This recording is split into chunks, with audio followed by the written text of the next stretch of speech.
চোখ রাখুন, আলো পাবেন। অনুভূতির কথার একটি প্রয়াস। আন্ডার অ্যাডজুডিকেশন এর অ্যাপিল নিয়ে কিছু কথা।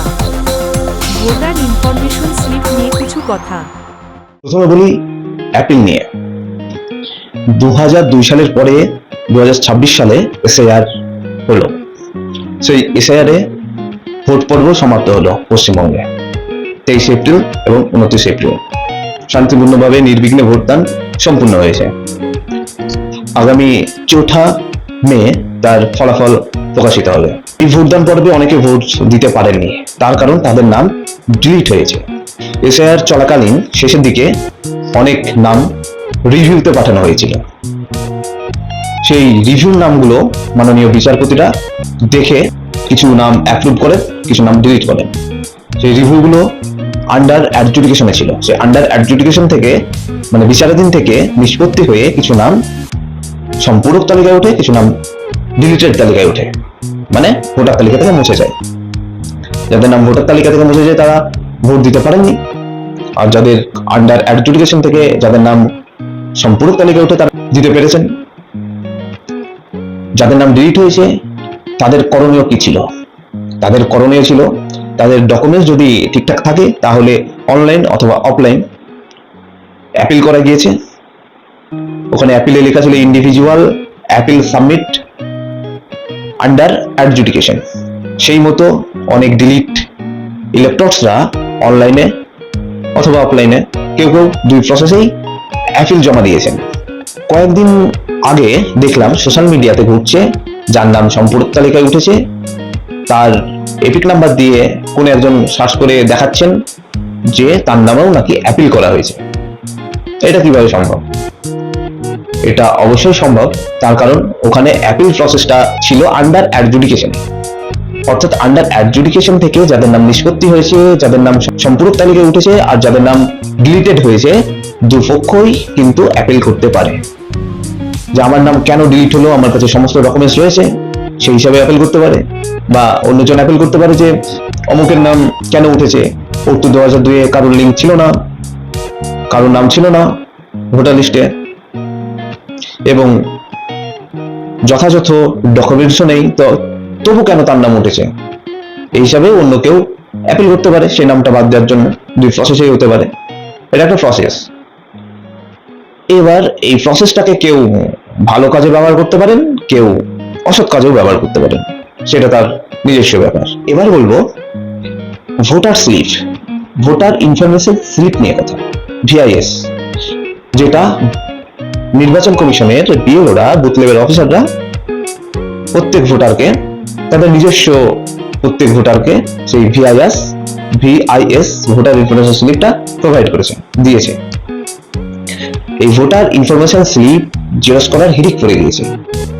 অনেক গ্রামকে গ্রাম জেরক্স করে রেখে দিয়েছে, অনেকে আবার ল্যামিনেশন করেও রেখেছেন। প্রথমেই বলি ভোটার স্লিপ দেওয়া হয় কেন, তার কারণ সেই ভোটারের ইনফরমেশন, কত নাম্বার বিধানসভায়, কত নাম্বার ভোটার তালিকায় মানে পার্ট নাম্বারে, কত সিরিয়ালে তার নামটা রয়েছে সেটা জানানোর জন্য, এবং তার ভোট গ্রহণ কেন্দ্র কোথায় আছে, কোথায় তাকে ভোট দিতে যেতে হবে, কবে যেতে হবে, কি ভোট দিতে যেতে হবে, মানে যেমন বিধানসভা ভোট কটা থেকে কটার মধ্যে ভোটটা দিতে যেতে হবে, সেই ইনফরমেশন গুলো ওর মধ্যে থাকে, ওই স্লিপে থাকে।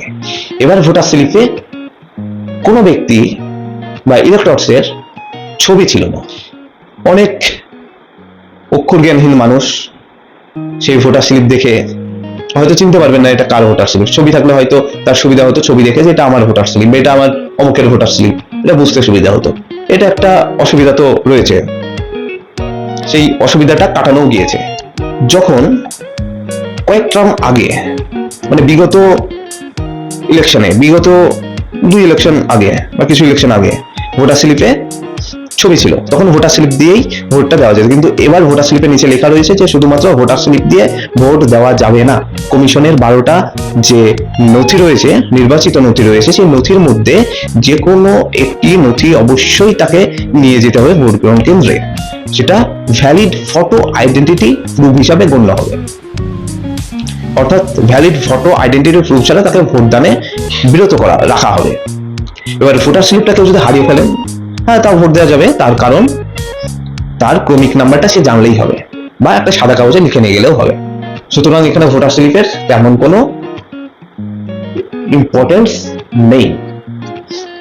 এবার যারা ভোটার স্লিপ জেরক্স করছিলেন বা করেছেন সংগ্রহ করে রাখার জন্য, তারা একটা জিনিস করতে পারেন, ভোটার স্লিপটা না জেরক্স করে ভোটের পাতাটা, ভোটার লিস্টটা 2026-এর যে ভোটার লিস্টে ভোট হয়েছে সেই ভোটার লিস্টটা জেরক্স করে রাখতে পারেন। তার কারণ সেখানে আপনার ইলেকটরসের, প্রত্যেক ইলেকটরসের ছবিটা রয়েছে।